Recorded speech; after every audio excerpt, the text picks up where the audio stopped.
Hello everyone and welcome to the Training in My Life podcast, episode 95. This week, the perfect Sunday.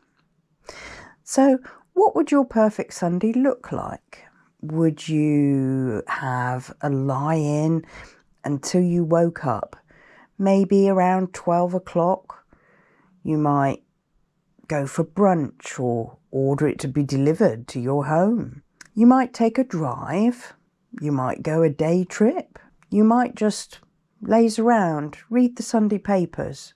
Your perfect Sunday could look entirely different to your neighbour's perfect Sunday.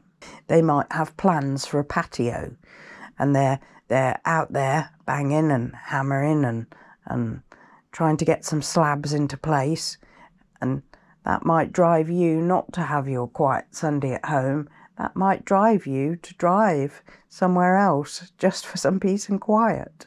It might be your perfect Sunday has a roast dinner for lunch.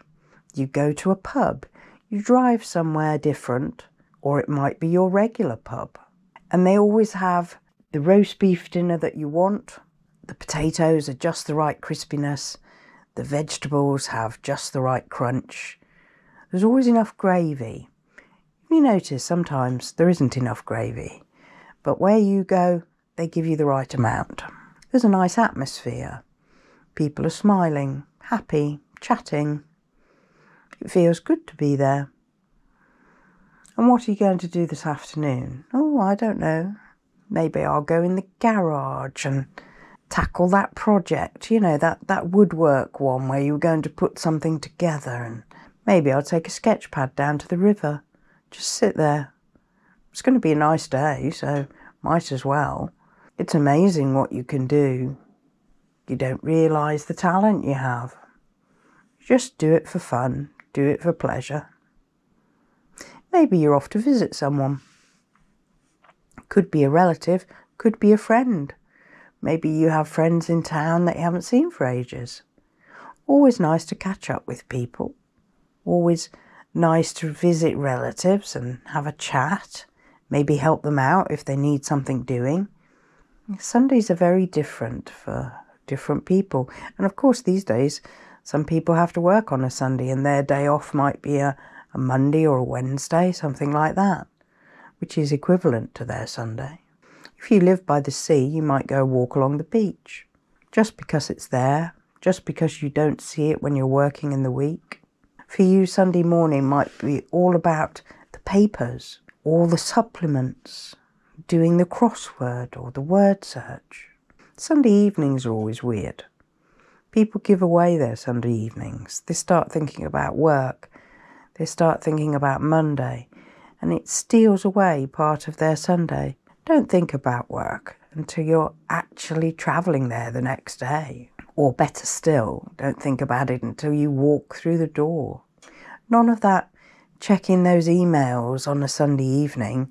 It's stealing your Sunday away, and you deserve that break. Just shut off and it'll still be there waiting for you on the Monday.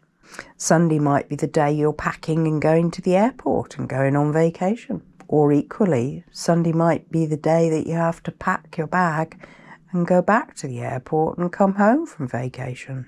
All those happy memories that you can store up and they keep you going throughout the year.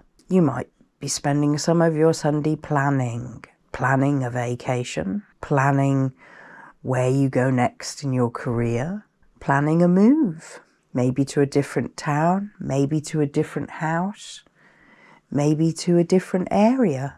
Sundays are a transition day almost. Saturdays, you're so busy being in the weekend on a Saturday. But Sunday's different.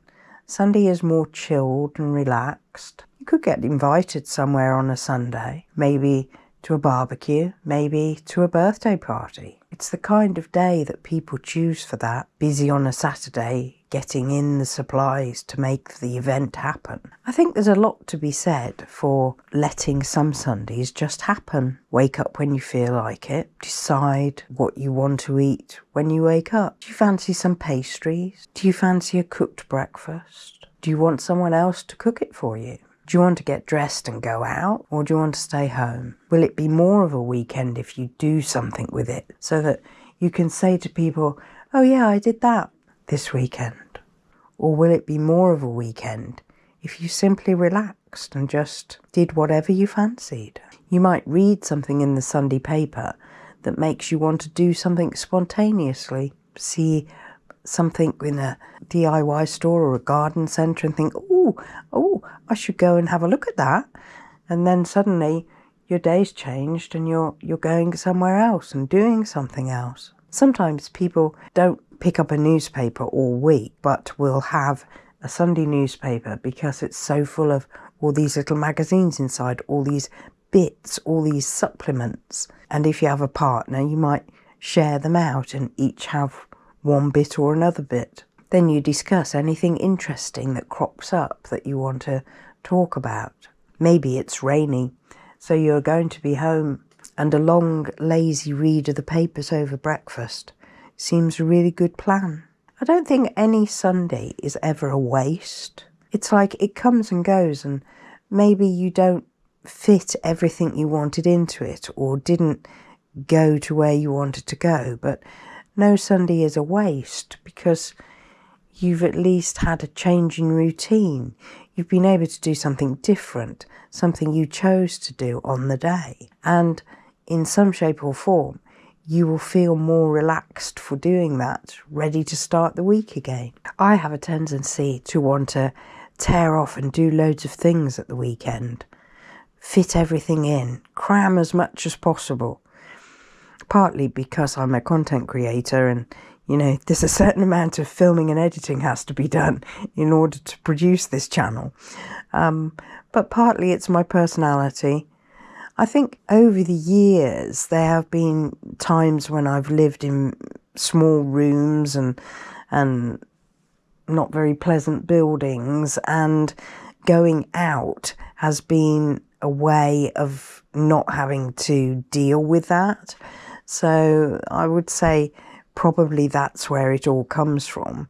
But then you get into a routine and it's just that, a routine, not wanting to miss out. Well, I mean, that's where fear of missing out comes from, isn't it? That there's things going on and you want to see them and be part of them. Because I've not been very well lately, though, I have learnt to enjoy slowing down. And it reminded me, years back, I hurt my leg and I used to have to walk very, very slowly to get anywhere. And I can remember on a weekend walking very slowly to the nearest supermarket, which was a regular 20 minutes away. So for me, it took about 40 minutes to get there.